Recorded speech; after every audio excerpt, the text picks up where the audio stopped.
ਦੋਸਤੋ ਵੈਲਕਮ ਹੈ ਤੁਹਾਡਾ ਸਾਡੇ ਚੈਨਲ ਮਾਲਾ ਮਣਕੇਤ ਤੇ। ਕਿਤਾਬ ਰਾਹ ਰਸਤੇ, ਲੇਖਕ ਨਰਿੰਦਰ ਸਿੰਘ ਕਪੂਰ। ਲੇਖ ਵਗਦੇ ਪਾਣੀਆਂ 'ਚ ਖਲੋਤਾ ਦਰਿਆ। ਦੋਸਤੋ ਬਹੁਤ ਹੀ ਕਮਾਲ ਦੀਆਂ ਜ਼ਬਰਦਸਤ ਗੱਲਾਂ ਨੇ, ਸਾਰੀ ਵੀਡੀਓ ਜ਼ਰੂਰ ਦੇਖਿਓ। ਧਰਤੀ ਦੀ ਤਹਿ 'ਚ ਜਿਹੜੇ ਪਰਿਵਰਤਨ ਵਾਪਰਦੇ ਹਨ ਉਹਨਾਂ ਦੀ ਪੱਧਰ ਵਿਸ਼ਾਲ ਪਰ ਰਫ਼ਤਾਰ ਅਕਸਰ ਹੌਲੀ ਹੁੰਦੀ ਹੈ। ਸੱਭਿਅਤਾਵਾਂ 'ਚ ਵੀ ਪਰਿਵਰਤਨ ਕਦੀ ਤੇਜ਼ ਗਤੀ ਵਾਲੇ ਨਹੀਂ ਹੁੰਦੇ। ਵੱਡੇ ਪਰਿਵਰਤਨ ਲੰਮੀ ਤਿਆਰੀ ਮਗਰੋਂ ਹੀ ਵਾਪਰਦੇ ਹਨ। ਸੰਸਾਰ 'ਚ ਮਿਸਰ, ਯੂਨਾਨ ਅਤੇ ਰੋਮ ਨੇ ਵਿਸ਼ਵ ਨੂੰ ਵਿਸ਼ਾਲ ਪੱਧਰ ਤੇ ਪ੍ਰਭਾਵਿਤ ਕੀਤਾ ਹੈ, ਪਰ ਇਹ ਮਹਾਨ ਸੱਭਿਅਤਾਵਾਂ ਹੁਣ ਪੁਰਾਣੀਆਂ, ਬੁੱਢੀਆਂ ਅਤੇ ਬਲਹੀਣ ਹੋ ਗਈਆਂ ਹਨ। ਚੀਨੀ, ਭਾਰਤੀ ਅਤੇ ਈਰਾਨੀ ਸੱਭਿਅਤਾਵਾਂ ਹੁਣ ਪਰਿਵਰਤਨਾਂ ਦੀਆਂ ਚੁਣੌਤੀਆਂ ਦਾ ਸਾਹਮਣਾ ਕਰ ਰਹੀਆਂ ਹਨ। ਭਾਰਤ ਜੀਵਨ ਪ੍ਰਵਾਹਸ਼ੀਲ ਹੈ ਪਰ ਸੱਭਿਅਤਾ ਖਲੋਤੀ ਹੋਈ ਹੈ। ਪਾਣੀ ਵਗ ਰਹੇ ਹਨ ਪਰ ਦਰਿਆ ਰੁਕਿਆ ਹੋਇਆ ਹੈ। ਜਦੋਂ ਕੌਮਾਂ, ਜਾਤੀਆਂ ਜਾਂ ਸਮਾਜ ਗਤੀਹੀਣ ਅਵਸਥਾ ਵਿੱਚ ਪਹੁੰਚ ਜਾਂਦੇ ਹਨ, ਉਦੋਂ ਉਹਨਾਂ ਦੀ ਸ਼ਕਤੀ ਦਿਨ ਬ ਦਿਨ ਘਟਦੀ ਜਾਂਦੀ ਹੈ ਅਤੇ ਉਹਨਾਂ ਦੀਆਂ ਕਮਜ਼ੋਰੀਆਂ ਨਿਤ ਦਿਨ ਵੱਧਦੀਆਂ ਜਾਂਦੀਆਂ ਹਨ। ਜਦੋਂ ਕਿਸੇ ਕੌਮ ਦੀ ਰਚਨਾਤਮਕ ਸ਼ਕਤੀ ਨਸ਼ਟ ਹੋ ਜਾਂਦੀ ਹੈ ਤਾਂ ਮਾਨਸਿਕ, ਰਾਜਨੀਤਿਕ, ਆਰਥਿਕ ਅਤੇ ਸੱਭਿਆਚਾਰਕ ਦ੍ਰਿਸ਼ਟੀ ਤੋਂ ਅਜਿਹੀਆਂ ਕੌਮਾਂ, ਜਾਤੀਆਂ ਅਤੇ ਸਮਾਜ ਗੁਲਾਮ ਹੋ ਜਾਂਦੇ ਹਨ। ਪਿਛਲੇ ਲਗਭਗ 1000 ਸਾਲ ਤੋਂ ਭਾਰਤ ਨਾਲ ਅਜਿਹਾ ਹੀ ਵਾਪਰ ਰਿਹਾ ਹੈ। ਕਿਸੇ ਰੇਗਿਸਤਾਨ ਨੂੰ ਹਰਿਆ ਭਰਿਆ ਕਰਨਾ ਸਹਿਜ ਨਹੀਂ ਹੁੰਦਾ। ਸੰਸਾਰ 'ਚ ਲਗਭਗ ਹਰੇਕ ਪੱਧਰ ਤੇ ਦੋ ਸਿਧਾਂਤ ਕਾਰਜਸ਼ੀਲ ਰਹਿੰਦੇ ਹਨ: ਸਥਿਰਤਾ ਦਾ ਸਿਧਾਂਤ ਅਤੇ ਪਰਿਵਰਤਨ ਦਾ ਸਿਧਾਂਤ। ਸਥਿਰਤਾ 'ਚ ਵੀ ਪਰਿਵਰਤਨ ਦਾ ਅੰਸ਼ ਹੁੰਦਾ ਹੈ, ਜਦੋਂ ਕਿ ਪਰਿਵਰਤਨ 'ਚ ਵੀ ਸਥਿਰਤਾ ਦੀ ਗੂੰਜ ਹੁੰਦੀ ਹੈ। ਭਾਰਤ 'ਚ ਪਰਿਵਰਤਨ ਦੇ ਮੁਕਾਬਲੇ ਸਥਿਰਤਾ ਦਾ ਸਿਧਾਂਤ ਸਦਾ ਹੀ ਵਧੇਰੇ ਪ੍ਰਭਾਵਸ਼ਾਲੀ ਅਤੇ ਭਾਰੂ ਰਿਹਾ ਹੈ। ਇਹੀ ਕਾਰਨ ਹੈ ਕਿ ਅਸੀਂ ਸਥਿਰਤਾ ਪੱਖੀ ਹਾਂ ਅਤੇ ਚਾਹੁਣ ਦੇ ਬਾਵਜੂਦ ਅਸੀਂ ਪਰਿਵਰਤਨ ਦਾ ਸਵਾਗਤ ਨਹੀਂ ਕਰਦੇ। ਭਾਰਤ ਅਜਿਹਾ ਦੇਸ਼ ਰਿਹਾ ਹੈ ਜਿਸ ਦੇ ਦਰਵਾਜ਼ੇ ਬੰਦ ਰਹੇ ਹਨ। ਸਮੁੰਦਰ ਅਤੇ ਹਿਮਾਲਿਆ ਵਿਚਕਾਰ ਘਿਰਿਆ ਹੋਣ ਕਰਕੇ ਬਾਹਰੋਂ ਕਿਸੇ ਦਾ ਅੰਦਰ ਆਉਣਾ ਆਸਾਨ ਨਹੀਂ ਸੀ। ਇਸ ਸਥਿਤੀ ਕਾਰਨ ਭਾਰਤੀਆਂ ਦੀ ਦ੍ਰਿਸ਼ਟੀ ਸੰਕੁਚਿਤ ਹੋ ਗਈ। ਅੱਜ ਵੀ ਸਾਨੂੰ ਭਾਰਤੀਆਂ ਨੂੰ ਨਵੇਂ ਜਾਂ ਅਜਨਬੀ ਲੋਕਾਂ ਨਾਲ ਮਿਲਣ 'ਚ ਕਠਿਨਾਈ ਹੁੰਦੀ ਹੈ। ਅਸੀਂ ਕਿਸੇ ਨੂੰ ਮਿਲਣ ਲਈ ਪਹਿਲ ਨਹੀਂ ਕਰਦੇ, ਅਲੱਗ ਹੀ ਰਹਿਣਾ ਪਸੰਦ ਕਰਦੇ ਹਾਂ। ਸਾਡੀਆਂ ਦੁਸ਼ਮਣੀਆਂ, ਦੋਸਤੀਆਂ ਆਪਣੇ ਸੱਭਿਆਚਾਰ ਤੱਕ ਹੀ ਸੀਮਤ ਹੁੰਦੀਆਂ ਹਨ। ਨਤੀਜਾ ਇਹ ਹੈ ਕਿ ਵਿਹਾਰ ਦੇ ਪੱਖੋਂ ਅਸੀਂ ਭਾਰਤੀ ਜਾਂ ਤਾਂ ਬਹੁਤ ਉਚੇਚ ਕਰਦੇ ਹਾਂ ਜਾਂ ਪੂਰਨ ਭਾਂਤ ਅਵੇਸਲੇ ਹੋ ਜਾਂਦੇ ਹਾਂ। ਦੂਜਿਆਂ ਅਤੇ ਵਿਸ਼ੇਸ਼ ਕਰਕੇ ਅਜਨਬੀਆਂ ਨਾਲ ਵਰਤਾਰੇ 'ਚ ਅਸੀਂ ਸੁਭਾਵਿਕ ਨਹੀਂ ਹੁੰਦੇ। ਭਾਰਤ 'ਚ ਅਨੇਕਾਂ ਜਾਤਾਂ ਦਾ ਹੋਣਾ ਵੀ ਵਾਸਤਵ ਵਿੱਚ ਸਹਿਣਸ਼ੀਲਤਾ ਦੀ ਘਾਟ ਦਾ ਪ੍ਰਮਾਣ ਹੈ। ਕਿਸੇ ਵਿੱਚ ਅਸੀਂ ਨਾ ਰਲਦੇ ਹਾਂ ਤੇ ਨਾ ਹੀ ਕਿਸੇ ਨੂੰ ਆਪਣੇ ਵਿੱਚ ਰਲਾਉਂਦੇ ਹਾਂ। ਤੇਜ਼ ਗਤੀ ਵਾਲੇ ਹਰ ਪਲ ਬਦਲ ਰਹੇ ਅਜੋਕੇ ਸੰਸਾਰ 'ਚ ਸਾਨੂੰ ਫੈਸਲਾ ਕਰਨਾ ਪਵੇਗਾ ਕਿ ਸਮਾਜਿਕ ਅਤੇ ਵਿਹਾਰਿਕ ਪੱਖੋਂ ਅਸੀਂ ਪਛੜੇ ਹੀ ਰਹਿਣਾ ਹੈ ਜਾਂ ਵਿਕਾਸ ਕਰਨਾ ਹੈ। ਭਾਰਤ ਦੇ ਪਛੜੇ ਰਹਿਣ ਦਾ ਮੁੱਖ ਕਾਰਨ ਇਹ ਹੈ ਕਿ ਸਾਡੀ ਸੱਭਿਅਤਾ 'ਚ ਪੇਂਡੂ ਸਮਾਜ ਦੀ ਪ੍ਰਧਾਨਤਾ ਹੈ। ਸਮਾਜ ਜਿੱਥੇ ਵੀ ਪੇਂਡੂ ਸਮਾਜ ਹੈ, ਉੱਥੇ ਕਿਸੇ ਨਾ ਕਿਸੇ ਪ੍ਰਕਾਰ ਦੀ ਜਾਤ-ਪਾਤ ਪ੍ਰਣਾਲੀ ਦਾ ਬੋਲਬਾਲਾ ਹੈ, ਜਿਸ ਕਾਰਨ ਲੋਕ ਵੰਡੇ ਹੋਏ ਹਨ ਅਤੇ ਸਾਂਝੇ ਯਤਨਾਂ ਦੀ ਅਣਹੋਂਦ ਹੈ। ਆਪਣੇ ਪੂਰਵਜਾਂ ਦਾ ਕੰਮ ਧੰਦਾ ਛੱਡ ਕੇ ਨਵਾਂ ਕੰਮ ਸਿੱਖਣਾ ਜਿੰਨਾ ਨਗਰਾਂ 'ਚ ਆਸਾਨ ਹੁੰਦਾ ਹੈ, ਓਨਾ ਪਿੰਡਾਂ 'ਚ ਨਹੀਂ ਹੁੰਦਾ। ਨਗਰ ਦੇ ਅਰਥ ਹੀ ਪਰਿਵਰਤਨ ਤੋਂ ਹਨ। ਪਿੰਡ ਨਵੇਂ ਵਿਚਾਰਾਂ, ਨਵੀਆਂ ਵਿਧੀਆਂ ਅਤੇ ਤਕਨੀਕਾਂ ਦਾ ਅਕਸਰ ਵਿਰੋਧ ਕਰਦੇ ਹਨ। ਭਾਰਤ 'ਚ ਨਗਰ ਸੱਭਿਆਚਾਰ ਕਦੇ ਵੀ ਪ੍ਰਧਾਨ ਸੱਭਿਆਚਾਰ ਨਹੀਂ ਬਣਿਆ। ਇਸੇ ਕਰਕੇ ਕਹਿੰਦੇ ਹਨ ਕਿ ਭਾਰਤ ਪਿੰਡਾਂ ਦਾ ਦੇਸ਼ ਹੈ। ਭਾਰਤ ਦੀ ਸੱਭਿਅਤਾ ਦੇ ਵਿਕਾਸ ਦੇ 4 ਮੁੱਖ ਪੜਾਅ ਹੋਏ ਹਨ: ਆਰੀਅਨ ਲੋਕਾਂ ਦਾ ਪ੍ਰਵੇਸ਼, ਬੁੱਧ ਦਾ ਆਗਮਨ, ਮੁਸਲਮਾਨਾਂ ਦੀ ਆਮਦ ਅਤੇ ਅੰਗਰੇਜ਼ਾਂ ਦਾ ਦਾਖਲਾ। ਆਰੀਅਨ ਲੋਕ ਪਿੰਡਾਂ ਦੇ ਪ੍ਰੇਮੀ ਸਨ, ਪ੍ਰਕਿਰਤੀ ਦੇ ਉਪਾਸਕ ਸਨ, ਪਰ ਕਲਾ ਕੁਸ਼ਲਤਾ ਨੂੰ ਉਹਨਾਂ ਨੇ ਨਫ਼ਰਤ ਦੀ ਦ੍ਰਿਸ਼ਟੀ ਨਾਲ ਹੀ ਵੇਖਿਆ। ਸ਼ਿਲਪ, ਕਲਾ ਕੁਸ਼ਲਤਾ ਅਤੇ ਉਦਯੋਗ ਨਾਗਰਿਕ ਸੱਭਿਅਤਾ ਦੇ ਲੱਛਣ ਹੁੰਦੇ ਹਨ। ਭਾਰਤ ਵਿੱਚ ਕੰਮ ਕਰਨ ਵਾਲੇ ਮਿਹਨਤੀ ਲੋਕਾਂ ਨੂੰ ਸਮਾਜ ਵਿੱਚ ਸਭ ਤੋਂ ਨੀਵਾਂ ਸਥਾਨ ਦਿੱਤਾ ਗਿਆ ਹੈ। ਪੜ੍ਹੇ ਲਿਖੇ ਵਰਗ ਉਦਯੋਗਿਕ ਕਲਾਵਾਂ ਤੋਂ ਦੂਰ ਹੀ ਰਹੇ ਹਨ। ਸਦੀਆਂ ਦੇ ਦੌਰ ਵਿੱਚ ਇਹ ਪ੍ਰਵਿਰਤੀ ਭਾਰਤ ਨੂੰ ਪਿਛਾੜਨ ਅਤੇ ਗਰੀਬ ਬਣਾਉਣ ਦਾ ਕਾਰਨ ਬਣੀ ਹੋਈ ਹੈ। ਆਧੁਨਿਕ ਯੁੱਗ ਵਿੱਚ ਵੀ ਭਾਰਤ ਦਾ ਅੰਤਰੀਵ ਪੁਰਾਤਨ ਹੈ, ਪ੍ਰਾਚੀਨ ਹੈ। ਪ੍ਰਾਚੀਨ ਸੱਭਿਅਤਾਵਾਂ ਕੋਲ ਅਤੀਤ ਦੇ ਵੇਰਵੇ ਹੁੰਦੇ ਹਨ, ਭਵਿੱਖ ਦੀ ਵਿਉਂਤ ਨਹੀਂ ਹੁੰਦੀ। ਇਹੀ ਕਾਰਨ ਹੈ ਕਿ ਅਜਿਹੀਆਂ ਸੱਭਿਅਤਾਵਾਂ ਜਦੋਂ ਵਿਕਾਸ ਵੀ ਕਰਦੀਆਂ ਹਨ, ਉਸ ਵਿਕਾਸ ਵਿੱਚ ਮੌਲਿਕਤਾ ਨਹੀਂ ਹੁੰਦੀ, ਨਕਲ ਦੀ ਪ੍ਰਵਿਰਤੀ ਭਾਰੂ ਹੁੰਦੀ ਹੈ। ਹਰੇਕ ਜਾਤੀ ਦੇ ਸੰਸਕਾਰ, ਉਸ ਦੀ ਆਤਮਾ ਅਤੇ ਉਸ ਦੇ ਪ੍ਰਾਣ ਉਸ ਦੀ ਆਪਣੀ ਭਾਸ਼ਾ ਵਿੱਚ ਵਸਦੇ ਹਨ। ਭਾਰਤ ਦੀ ਰੂਹ ਅਤੇ ਇਸ ਦੇ ਸੂਖਮ ਸੰਸਕਾਰਾਂ ਦੀ ਆਤਮਾ ਸੰਸਕ੍ਰਿਤ ਵਿੱਚ ਹੈ। ਭਾਰਤ ਦੀਆਂ ਸਾਰੀਆਂ ਭਾਸ਼ਾਵਾਂ ਨੇ ਸੰਸਕ੍ਰਿਤ ਦੇ ਘਾਟ ਤੋਂ ਪਾਣੀ ਪੀਤਾ ਹੈ, ਪਰ ਸੰਸਕ੍ਰਿਤ ਨੂੰ ਆਮ ਲੋਕਾਂ ਦੀ ਭਾਸ਼ਾ ਕਦੇ ਨਹੀਂ ਬਣਨ ਦਿੱਤਾ ਗਿਆ। ਇਸ ਲਈ ਸੰਸਕ੍ਰਿਤ ਤੇਜ਼ੀ ਨਾਲ ਬਿਰਧ ਹੋ ਕੇ ਲੋਕਾਂ ਦੀ ਵਰਤੋਂ ਵਿੱਚੋਂ ਨਿਕਲ ਗਈ ਹੈ। ਭਾਰਤ ਦੀਆਂ ਨਵੀਆਂ ਭਾਸ਼ਾਵਾਂ ਵਿੱਚ ਨਵੇਂ ਸ਼ਬਦ ਸਿਰਜਣ ਦੀ ਸ਼ਕਤੀ ਮੁੱਕ ਗਈ ਹੈ। ਸੰਸਕ੍ਰਿਤ ਵੱਲ ਮੁੜਨ ਤੋਂ ਸਿਵਾਏ ਕੋਈ ਚਾਰਾ ਨਹੀਂ, ਪਰ ਸੰਸਕ੍ਰਿਤ ਦੇ ਦਰਵਾਜ਼ੇ ਬੰਦ ਹਨ। ਇਹ ਸਾਰੇ ਭਾਰਤ ਦਾ ਸੰਕਟ ਹੈ। ਭਾਸ਼ਾ ਦੀ ਦ੍ਰਿਸ਼ਟੀ ਤੋਂ ਅਸੀਂ ਸਾਰੇ ਸ਼ੂਦਰ ਹਾਂ।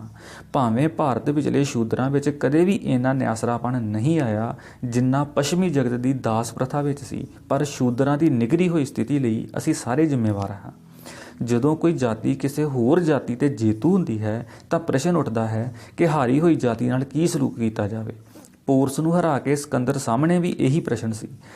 ਅਮਰੀਕਾ, ਆਸਟ੍ਰੇਲੀਆ ਵਿੱਚ ਗੋਰਿਆਂ ਨੇ ਕਾਲਿਆਂ ਨੂੰ ਅਤੇ ਸਥਾਨਕ ਲੋਕਾਂ ਨੂੰ ਮਾਰ ਦਿੱਤਾ ਸੀ ਅਤੇ ਉਹ ਨਿਸ਼ਚਿੰਤ ਹੋ ਕੇ ਰਾਜ ਕਰਨ ਲੱਗ ਪਏ ਸਨ। ਪਰ ਅਹਿੰਸਾਵਾਦੀ ਆਰੀਆਂ ਨੇ ਇਵੇਂ ਨਹੀਂ ਕੀਤਾ। ਉਹਨਾਂ ਨੇ ਹਾਰਿਆਂ ਨੂੰ ਮਾਰਿਆ ਨਹੀਂ, ਸਗੋਂ ਜਾਤੀ ਪ੍ਰਥਾ ਦੀ ਲੰਮੀ ਪੌੜੀ ਦੇ ਕਿਸੇ ਨਾ ਕਿਸੇ ਡੰਡੇ ਤੇ ਬਿਠਾ ਕੇ ਉਹਨਾਂ ਨੂੰ ਆਪਣੇ ਸਮਾਜ ਵਿੱਚ ਰਲਾ ਲਿਆ ਸੀ। ਆਰੀਆ ਜਾਂ ਹਿੰਦੂ ਧਰਮ ਸਭ ਨੂੰ ਚਿੰਤਨ ਦੀ ਛੋਟ ਦਿੰਦਾ ਹੈ, ਪਰ ਆਚਰਣ ਜਾਂ ਜਾਤੀ ਤੋਂ ਛੋਟ ਦੇਣਾ ਉਸ ਦੇ ਸੁਭਾਅ ਵਿੱਚ ਨਹੀਂ ਹੈ।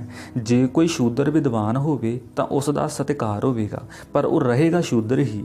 ਉਸ ਦਾ ਸਤਿਕਾਰ ਤਾਂ ਹੀ ਹੋਵੇਗਾ ਜੇ ਉਹ ਉਤਲੀਆਂ ਜਾਤੀਆਂ ਨੂੰ ਆਪਣਾ ਆਦਰਸ਼ ਮੰਨੇ ਅਤੇ ਉਹਨਾਂ ਵਰਗਾ ਬਣਨ ਦਾ ਯਤਨ ਕਰੇ, ਪਰ ਉਹ ਰਹੇਗਾ ਸ਼ੂਦਰ ਹੀ। ਬਾਲਮੀਕ ਨਾਲ ਇਵੇਂ ਹੀ ਹੋਇਆ ਹੈ। ਭਾਰਤ ਵਿੱਚ ਬ੍ਰਾਹਮਣ ਨੇ ਕਦੇ ਸ਼ਸਤਰ ਨਹੀਂ ਚੁੱਕਿਆ, ਉਸ ਦਾ ਹਥਿਆਰ ਕ੍ਰੋਧ ਹੈ। ਬ੍ਰਾਹਮਣ ਜਦੋਂ ਧਨ ਦੇ ਲੋਭ ਤੋਂ ਮੁਕਤ ਹੋ ਗਏ, ਉਹ ਇਸ ਤੋਂ ਵੀ ਵੱਡੇ ਲੋਭ, ਜਸ ਦੇ ਲੋਭ ਵਿੱਚ ਫਸ ਗਏ। ਧਨ ਦਾ ਲੋਭੀ ਨਿਰਦਈ ਹੋ ਜਾਂਦਾ ਹੈ, ਜਦੋਂ ਕਿ ਜਸ ਦਾ ਲੋਭੀ ਭ੍ਰਿਸ਼ਟ ਵੀ ਹੋ ਜਾਂਦਾ ਹੈ।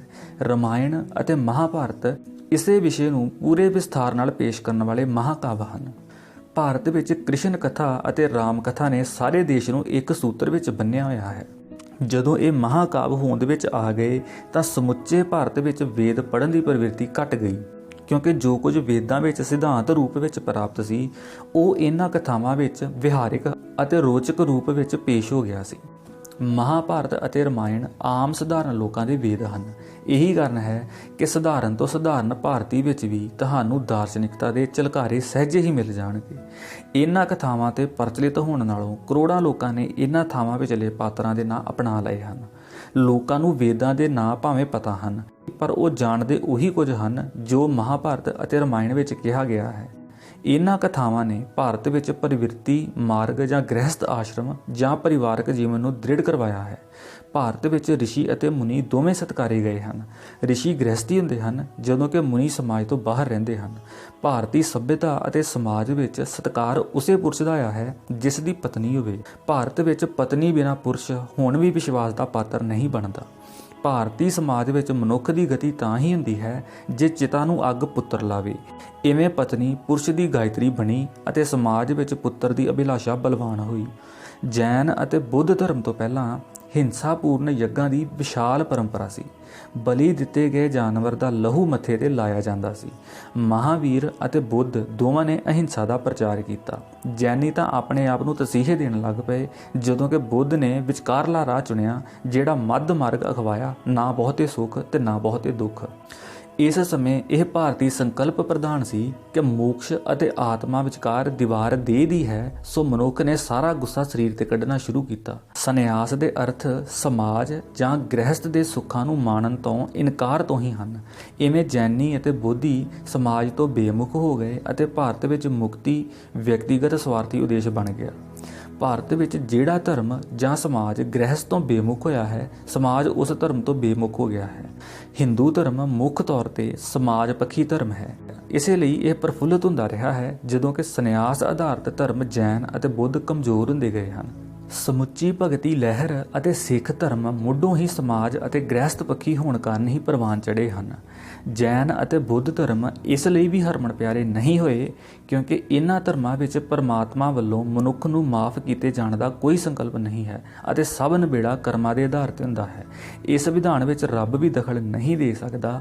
ਇਵੇਂ ਇਹ ਦੋਵੇਂ ਧਰਮ ਰੱਬ ਦੀ ਹੋਂਦ ਤੋਂ ਮੁਨੱਕਰ ਹੋਣ ਕਰਕੇ ਨਾਸਤਿਕ ਧਰਮ ਕਹੇ ਗਏ ਹਨ। ਬੁੱਧ ਈਸ਼ਵਰ ਪੂਜਾ ਦੇ ਵਿਰੁੱਧ ਸਨ, ਪਰ ਸਮੇਂ ਦੇ ਬੀਤਣ ਨਾਲ ਬੁੱਧ ਆਪ ਈਸ਼ਵਰ ਰੂਪ ਮੰਨੇ ਗਏ। ਬੁੱਧ ਨੇ ਵਾਦ ਵਿਵਾਦ ਦੀ ਪਰੰਪਰਾ ਨੂੰ ਦ੍ਰਿੜ ਕਰਵਾਇਆ ਹੈ। ਵਾਦ ਵਿਵਾਦ ਵਿੱਚ ਬੁੱਧ ਅਤਿਅੰਤ ਧੀਰਜਵਾਨ, ਸਹਿਣਸ਼ੀਲ ਅਤੇ ਉਦਾਰ ਸਨ। ਉਹਨਾਂ ਵਿੱਚੋਂ ਨਿਕੰਮੀ ਜਿੱਦ ਗੈਰ ਹਾਜ਼ਰ ਸੀ, ਪਰ ਕਲੰਕ, ਬਦਨਾਮੀ ਅਤੇ ਨਿੰਦਿਆ ਦਾ ਸਾਹਮਣਾ ਉਹਨਾਂ ਨੂੰ ਵੀ ਕਰਨਾ ਪਿਆ। ਭਾਰਤ ਵਿੱਚ ਜਨਮੇ ਸਾਰੇ ਧਰਮ ਕਿਸੇ ਨਾ ਕਿਸੇ ਪੱਖੋਂ ਹਿੰਦੂ ਧਰਮ ਦੀ ਧਾਰਮਿਕ ਪਰੰਪਰਾ ਦੇ ਸੋਧਕ ਰਹੇ ਹਨ। ਅਜੋਕਾ ਵਿਸ਼ਵ ਬੁੱਧ ਧਰਮ ਅਤੇ ਸਹਿਣਸ਼ੀਲਤਾ ਦੇ ਗੁਣ ਕਾਰਨ ਬੁੱਧ ਵੱਲ ਵਧੇਰੇ ਉਤਸ਼ਾਹ ਅਤੇ ਆਸ ਨਾਲ ਵੇਖਦਾ ਹੈ। ਬ੍ਰਾਹਮਣ ਬੁੱਧ ਦੇ ਇਸ ਲਈ ਵਿਰੋਧੀ ਹੋ ਗਏ ਸਨ ਕਿਉਂਕਿ ਬੁੱਧ ਧਰਮ ਵੱਲੋਂ ਪ੍ਰਚਾਰੇ ਗਏ ਜਾਤੀਗਤ ਬਰਾਬਰੀ ਦੇ ਸੰਕਲਪ ਨਾਲ ਬ੍ਰਾਹਮਣਾਂ ਦੀ ਸ੍ਰੇਸ਼ਟ ਪਦਵੀ ਖਤਰੇ ਵਿੱਚ ਪੈ ਗਈ ਸੀ। ਬ੍ਰਾਹਮਣਾਂ ਅਤੇ ਬੋਧੀਆਂ ਦਾ ਰਿਸ਼ਤਾ ਸਦਾ ਹੀ ਸੱਪ ਅਤੇ ਨਿਓਲੇ ਵਾਲਾ ਰਿਹਾ ਹੈ। ਇਸ ਵਿਰੋਧੀ ਰਿਸ਼ਤੇ ਕਾਰਨ ਹੀ ਹਿੰਦੂ ਸਮਾਜ ਨੇ ਬੁੱਧ ਧਰਮ ਨੂੰ ਆਪਣੇ ਕਲਾਵੇ ਵਿੱਚ ਜਕੜ ਕੇ ਮਾਰ ਦਿੱਤਾ ਹੈ। ਜਾਤੀ ਪ੍ਰਥਾ ਨੂੰ ਚੁਣੌਤੀ ਦੇ ਕੇ ਬੁੱਧ ਨੇ ਇੱਕ ਅਜਿਹੇ ਵਿਸ਼ਾਲ ਮਹਾ ਅੰਦੋਲਨ ਨੂੰ ਜਨਮ ਦਿੱਤਾ ਜਿਹੜਾ ਅੱਜ ਵੀ ਜਾਰੀ ਹੈ। ਇਸਤਰੀਆਂ ਨੂੰ ਧਰਮ ਦਾ ਅਧਿਕਾਰ ਦੇ ਕੇ ਬੁੱਧ ਧਰਮ ਨੇ ਬ੍ਰਾਹਮਣਾਂ ਵਿਰੁੱਧ ਸਭ ਤੋਂ ਵੱਡੀ ਸਮਾਜਿਕ ਬਗਾਵਤ ਕੀਤੀ ਸੀ। ਜੈਨ ਅਤੇ ਬੁੱਧ ਧਰਮ ਦੇ ਪ੍ਰਭਾਵਾਂ ਕਾਰਨ ਹੀ ਅਸੀਂ ਭਾਰਤੀ ਲੋਕ ਕੁਝ ਕਿਸਮਤ ਤੇ ਭਰੋਸਾ ਕਰਨ ਕਰਕੇ ਅਤੇ ਕੁਝ ਵਿਰਾਗ ਕਾਰਨ ਤਿਆਗੀ ਹੋਣ ਕਰਕੇ ਥੋੜ੍ਹੇ ਵਿੱਚ ਹੀ ਸਬਰ ਕਰ ਲੈਂਦੇ ਹਾਂ। ਧਾਰਮਿਕ ਸਥਾਨ 'ਤੇ ਸਾਡਾ ਬੈਠਣ ਦਾ ਢੰਗ ਵੀ ਸਮਾਧੀ ਵਾਲਾ ਹੁੰਦਾ ਹੈ। ਸਾਡੇ ਕਿਸੇ ਵੀ ਧਾਰਮਿਕ ਸਥਾਨ 'ਤੇ ਹੱਸਣ ਨੱਚਣ ਦੀ ਆਗਿਆ ਨਹੀਂ ਹੈ। ਅਸੀਂ ਆਪਣੇ ਹੀ ਘੇਰੇ ਵਿੱਚ ਸੰਤੁਸ਼ਟ ਰਹਿਣ ਵਾਲੇ ਲੋਕ ਹਾਂ। ਆਪਣੇ ਖੇਤਰ ਤੋਂ ਬਾਹਰ ਜਾ ਕੇ ਕੁਝ ਨਵਾਂ ਅਤੇ ਨਵੇਕਲਾ ਕਰਨ ਦਾ ਜੋਸ਼ ਅਤੇ ਉਤਸ਼ਾਹ ਸਾਡੇ ਵਿੱਚ ਨਹੀਂ। ਅਸੀਂ ਪਰੰਪਰਾ ਪੂਜ ਹਾਂ। ਅਸੀਂ ਜ਼ਿੰਦਗੀ ਵਿੱਚ ਹਲਚਲ ਅਤੇ ਬੇਚੈਨੀ ਨੂੰ ਪਸੰਦ ਨਹੀਂ ਕਰਦੇ। ਗੰਭੀਰ ਵਿਖਾਈ ਦੇਣ ਦੇ ਯਤਨ ਵਿੱਚ ਅਸੀਂ ਜਲਦੀ ਬੁੱਢੇ ਹੋ ਜਾਂਦੇ ਹਾਂ ਅਤੇ ਅਸੀਂ ਬੱਚਿਆਂ ਤੋਂ ਵੀ ਇਹੀ ਆਸ ਕਰਦੇ ਹਾਂ ਕਿ ਉਹ ਬਾਬਿਆਂ ਵਾਂਗ ਸਿਆਣੀਆਂ ਗੱਲਾਂ ਕਰਨ। ਭਾਰਤ ਦੇ ਇਤਿਹਾਸ ਵਿੱਚ 6ਵੀਂ ਤੋਂ 19ਵੀਂ ਸਦੀ ਤੱਕ ਦਾ ਸਮਾਂ ਚਿੰਤਨ ਦੇ ਪੱਖੋਂ ਬਾਂਝਪਣ ਦਾ ਕਾਲ ਹੈ। ਇਸ ਦੌਰਾਨ ਪਰੰਪਰਾ ਤੋਂ ਅੱਗੇ ਲੰਘ ਕੇ ਸੋਚਣ ਦੀ ਸ਼ਕਤੀ ਸੁੱਤੀ ਰਹੀ ਅਤੇ ਹਿੰਦੂਤਵ ਦੇ ਨਿਰਮਾਣ ਵਿੱਚ ਕੋਈ ਉਲੇਖਯੋਗ ਤਬਦੀਲੀ ਨਹੀਂ ਵਾਪਰੀ। ਕੁਝ ਨਵਾਂ ਰਚਣ ਦੀ ਥਾਂ ਪਹਿਲਾਂ ਹੀ ਰਚੇ ਨੂੰ ਸ਼ੁੱਧ ਰੂਪ ਵਿੱਚ ਉਚਾਰਨ ਲਈ ਵਿਆਕਰਨ ਦੇ ਖੇਤਰ ਵਿੱਚ ਕੁਝ ਕਾਰਜ ਹੋਇਆ, ਕਿਉਂਕਿ ਇਹ ਵਿਸ਼ਵਾਸ ਕੀਤਾ ਜਾਂਦਾ ਸੀ ਕਿ ਇਹ ਪ੍ਰਚਾਰ ਕੀਤਾ ਗਿਆ ਸੀ ਕਿ ਸ਼ੁੱਧ ਉਚਾਰਨ ਤੋਂ ਬਿਨਾਂ ਮੰਤਰ ਜਾਂ ਅਰਦਾਸ ਦਾ ਫਲ ਨਹੀਂ ਮਿਲਦਾ। ਇਸ ਕਾਲ ਵਿੱਚ ਸੰਨਿਆਸੀਆਂ ਦੀ ਗਿਰਾਵਟ ਦਾ ਕਾਰਨ ਉਹਨਾਂ ਵੱਲੋਂ ਰਾਜਸੀ ਸਹਾਰੇ ਦਾ ਪ੍ਰਾਪਤ ਕਰਨਾ ਸੀ, ਜਿਸ ਕਾਰਨ ਉਹ ਸਵਾਦੀ ਭੋਜਨਾਂ ਅਤੇ ਰੰਗੀਨ ਘੱਗਰਿਆਂ ਦੀ ਭਾਲ ਵਿੱਚ ਭਟਕਣ ਲੱਗ ਪਏ। ਇਸ ਸਾਲ ਵਿੱਚ ਲੰਮੀਆਂ ਨਵੀਆਂ ਨਵੇਂ ਅਤੇ ਸੱਜਰੇ ਗਿਆਨ ਵਾਲੀਆਂ ਰਚਨਾਵਾਂ ਦੇ ਪਾਠ ਅਤੇ ਅਧਿਐਨ ਦਾ ਰਿਵਾਜ ਘਟਿਆ। ਗੀਤਾ ਵੀ ਸੰਖੇਪ ਹੋ ਗਈ। ਗ੍ਰੰਥ ਸੰਖੇਪ ਹੁੰਦੇ ਹੁੰਦੇ ਮੰਤਰ ਬਣ ਗਏ। ਇਸ ਕਾਲ ਦੌਰਾਨ ਲੋਕ ਰਾਏ ਨੂੰ ਸਾਧੂ, ਸੰਨਿਆਸੀ, ਰਾਜਾ ਅਤੇ ਰਾਜ ਦਰਬਾਰੀ ਉਸਾਰਦੇ ਹਨ, ਜਦੋਂ ਕਿ ਸੰਸਾਰ ਵਿੱਚ ਅਜੋਕੀ ਲੋਕ ਰਾਏ ਜਨਤਾ, ਅਖਬਾਰ ਅਤੇ ਲੇਖਕ ਬਣਾਉਂਦੇ ਹਨ। ਭਾਰਤ ਬਾਹਰੀ ਹਮਲਿਆਂ ਵੇਲੇ ਹੀ ਅੱਖਾਂ ਖੋਲ੍ਹਦਾ ਹੈ। ਪ੍ਰਿਥਵੀ ਰਾਜ ਚੌਹਾਨ ਭਾਰਤ ਦਾ ਅੰਤਲਾ ਹਿੰਦੂ ਰਾਜਾ ਸੀ, ਜਿਸ ਦੀ ਮੌਤ 12ਵੀਂ ਸਦੀ ਦੇ ਅੰਤ ਵਿੱਚ ਹੋਈ। ਇਸ ਵੇਲੇ ਤੱਕ ਗਜ਼ਨਵੀ ਭਾਰਤ ਦੇ ਦਰਵਾਜ਼ੇ 'ਤੇ ਲਗਾਤਾਰ ਖੜਾਕ ਕਰਨ ਲੱਗ ਪਿਆ ਸੀ। ਉਸ ਨੇ 17 ਵਾਰ ਭਾਰਤ ਦੀ ਪੱਤ ਨੂੰ ਲੁੱਟਿਆ। ਭਾਰਤ ਵਿੱਚ ਇਸਲਾਮ ਨੇ ਮੰਦਰਾਂ ਨੂੰ ਤੋੜ ਕੇ ਪ੍ਰਵੇਸ਼ ਕੀਤਾ। ਹਿੰਦੂਆਂ ਨੇ ਇਹ ਗੱਲ ਅਜੇ ਤੱਕ ਨਹੀਂ ਭੁਲਾਈ। ਮੂਰਤੀਆਂ ਟੁੱਟ ਗਈਆਂ, ਪਰ ਹਿੰਦੂਆਂ ਲਈ ਹਰ ਪੱਥਰ ਹੀ ਪੂਜਣਯੋਗ ਹੋ ਗਿਆ। ਮੰਦਰਾਂ 'ਚ ਮੂਰਤੀਆਂ ਨੂੰ ਤੋੜ ਕੇ ਇਸਲਾਮ ਨੇ ਬਦਨਾਮੀ ਅਤੇ ਹਿੰਦੂਆਂ ਦੀ ਨਫ਼ਰਤ ਹੀ ਖੱਟੀ। ਇਹ ਨਫ਼ਰਤ ਅੱਜ ਵੀ ਜਾਰੀ ਹੈ। ਸੰਸਾਰ ਦੇ ਬਹੁਤੇ ਧਰਮ ਮਨੁੱਖ ਨੂੰ ਸ਼ਾਂਤ ਕਰਦੇ ਹਨ, ਜਦਕਿ ਇਸਲਾਮ ਮਨੁੱਖ ਨੂੰ ਲੜਨ ਭਿੜਨ ਅਤੇ ਜਹਾਦ ਕਰਨ ਲਈ ਪ੍ਰੇਰਦਾ ਹੈ। ਇਸਲਾਮ ਦਾ ਜਨਮ ਮਾਰੂਥਲ ਦੀ ਉਜਾੜ ਵਿੱਚ ਹੋਇਆ। ਇਸ ਲਈ ਇਸਲਾਮ ਨੇ ਵਿਚਾਰਾਂ ਨੂੰ ਵਿਹਾਰਾਂ ਅਤੇ ਕਾਰਜਾਂ ਦੇ ਰੂਪ ਵਿੱਚ ਵੇਖਿਆ, ਸਜਾਵਟ ਦੇ ਰੂਪ ਵਿੱਚ ਨਹੀਂ। ਚਿੱਤਰ, ਮੂਰਤੀ ਅਤੇ ਸੰਗੀਤ ਪ੍ਰਤੀ ਇਸਲਾਮ ਦੀ ਮਨਾਹੀ ਦਾ ਵੀ ਇਹੀ ਕਾਰਨ ਹੈ। ਇਸਲਾਮ ਲਈ ਇਹ ਕਲਾਵਾਂ ਵਾਸਨਾ ਦੀਆਂ ਸੇਵਕ ਹਨ। ਭਾਰਤ ਵਿੱਚ ਇਸਲਾਮ ਹਿੰਦੂ ਧਰਮ ਨੂੰ ਕੁਚਲ ਕੇ ਪ੍ਰਫੁੱਲਤ ਹੋਣ ਵਿੱਚ ਰੁੱਝ ਗਿਆ ਅਤੇ ਆਪਣੇ ਬਚਾਓ ਲਈ ਹਿੰਦੂ ਧਰਮ ਨੇ ਭਾਰਤ ਦੇ ਅੰਦਰਲੇ ਇਲਾਕਿਆਂ ਵੱਲ ਪ੍ਰਵੇਸ਼ ਕੀਤਾ ਅਤੇ ਸੁੰਗੜ ਕੇ ਬਹਿ ਗਿਆ। ਇਸੇ ਸੁੰਗੜਨ ਕਰਕੇ ਹਿੰਦੂ ਧਰਮ ਨੂੰ ਮੰਨਣ ਵਾਲਿਆਂ ਦੇ ਮੰਜੇ, ਦਰੀਆਂ, ਕੌਲੀਆਂ, ਗਿਲਾਸ ਆਦਿ ਸਭ ਕੁਝ ਛੋਟੇ ਹੁੰਦੇ ਗਏ। ਮੰਦਰ ਵਿੱਚ ਬਾਰੀਆਂ ਨਹੀਂ ਹੁੰਦੀਆਂ, ਇੱਕ ਹੀ ਪ੍ਰਵੇਸ਼ ਦੁਆਰ ਹੁੰਦਾ ਹੈ। ਇਸਲਾਮ ਵਿੱਚ ਹਾਕਮ ਜਾਂ ਰਾਜੇ ਦਾ ਪਹਿਲਾ ਕੰਮ ਧਰਮ ਫੈਲਾਉਣਾ ਹੈ, ਤਾਂ ਇਸਲਾਮ ਵਿੱਚ ਤਲਵਾਰ ਅਤੇ ਧਰਮ ਇੱਕ ਰੂਪ ਹਨ। ਇਸਲਾਮ ਨੇ ਬੋਧੀਆਂ ਦੇ ਸੰਘਾਂ ਅਤੇ ਮੱਠਾਂ ਨੂੰ ਨਸ਼ਟ ਕਰ ਦਿੱਤਾ, ਜਿਸ ਕਾਰਨ ਬੁੱਧ ਧਰਮ ਹੋਰ ਕਮਜ਼ੋਰ ਹੋਇਆ। ਮੰਦਰਾਂ ਦੇ ਨਸ਼ਟ ਕੀਤੇ ਜਾਣ ਦੇ ਬਾਵਜੂਦ ਹਿੰਦੂ ਧਰਮ ਜੀਵਤ ਰਿਹਾ, ਕਿਉਂਕਿ ਹਿੰਦੂ ਧਰਮ ਮੰਦਰਾਂ ਵਿੱਚ ਘੱਟ ਅਤੇ ਹਿੰਦੂਆਂ ਦੇ ਆਚਾਰ ਵਿਹਾਰ ਵਿੱਚ ਵਧੇਰੇ ਵੱਸਦਾ ਹੈ। ਬੋਧੀ ਵੀ ਨਿਤਾ ਪ੍ਰਤੀ ਦੇ ਵਿਹਾਰ ਵਿੱਚ ਹਿੰਦੂ ਹੀ ਸਨ। ਜਦੋਂ ਸੰਘ ਮੁੱਕ ਗਏ ਤਾਂ ਭਿਕਸ਼ੂ ਵੀ ਹਿੰਦੂ ਹੋ ਗਏ। ਭਾਵੇਂ ਹਿੰਦੂ ਮੁਸਲਮਾਨ ਭਾਰਤ ਵਿੱਚ ਇਕੱਠੇ ਵੱਸਦੇ ਹਨ, ਪਰ ਇਹਨਾਂ ਦੇ ਦਿਲ ਸਾਫ਼ ਨਹੀਂ। ਇਹ ਇੱਕ ਦੂਜੇ ਦੇ ਧਰਮ ਬਾਰੇ ਕੁਝ ਵੀ ਜਾਣਨ ਅਤੇ ਇੱਕ ਦੂਜੇ ਤੋਂ ਪ੍ਰਭਾਵਿਤ ਹੋਣ ਤੋਂ ਇਨਕਾਰੀ ਹਨ। ਇਸਲਾਮ ਦੇ ਜਨਮ ਸਮੇਂ ਪੁਰਸ਼ਾਂ ਦੇ ਲੜਾਈ ਵਿੱਚ ਮਾਰੇ ਜਾਣ ਕਾਰਨ ਸਮਾਜ ਵਿੱਚ ਅਨੇਕਾਂ ਪਤਨੀਆਂ ਰੱਖਣ ਦਾ ਰਿਵਾਜ ਆਮ ਸੀ। ਇਸਲਾਮ ਨੇ 4 ਪਤਨੀਆਂ ਰੱਖਣ ਦੀ ਖੁੱਲ੍ਹ ਨਹੀਂ ਦਿੱਤੀ, ਸਗੋਂ 4 ਤੋਂ ਵੱਧ ਪਤਨੀਆਂ ਰੱਖਣ 'ਤੇ ਪਾਬੰਦੀ ਲਾਈ ਹੈ। 4 ਪਤਨੀਆਂ ਦੀ ਰੀਤ ਨੇ ਮੁਸਲਮਾਨਾਂ ਦੀ ਗਿਣਤੀ ਵਧਾਈ ਹੈ। ਦਿਨ ਵਿੱਚ 5 ਵਾਰੀ ਨਮਾਜ਼ ਪੜ੍ਹਨ ਦੀ ਰੀਤ ਨਾਲ ਇਸਲਾਮ ਨੇ ਸੰਸਾਰ ਵਿੱਚ ਹਰ ਮੁਸਲਮਾਨ ਨੂੰ ਮਸੀਤ ਨਾਲ ਬੰਨ੍ਹ ਦਿੱਤਾ ਹੈ। ਰੋਜ਼ੇ ਰੱਖਣ ਦਾ ਰਿਵਾਜ ਵਾਸਤਵ ਵਿੱਚ ਜੰਗ ਦੌਰਾਨ ਦਿਨ ਵੇਲੇ ਭੁੱਖੇ ਰਹਿਣ ਦਾ ਇੱਕ ਪ੍ਰਕਾਰ ਦਾ ਅਭਿਆਸ ਰਿਹਾ ਹੈ। ਇਸਲਾਮ ਦੇ ਹਮਲਿਆਂ ਨਾਲ ਭਾਰਤ ਪਹਿਲੀ ਵਾਰ ਅਧੀਨ ਹੋਇਆ। ਸਾਡੇ ਗੁਲਾਮ ਹੋਣ ਦਾ ਕਾਰਨ ਵੀ ਇਹੀ ਸੀ ਕਿ ਜਾਤ-ਪਾਤ ਕਾਰਨ ਕੋਈ ਹਿੰਦੂ ਰਾਜਾ ਕਿਸੇ ਦੂਜੇ ਹਿੰਦੂ ਰਾਜੇ ਦੀ ਮਦਦ ਹੀ ਨਹੀਂ ਸੀ ਕਰਦਾ।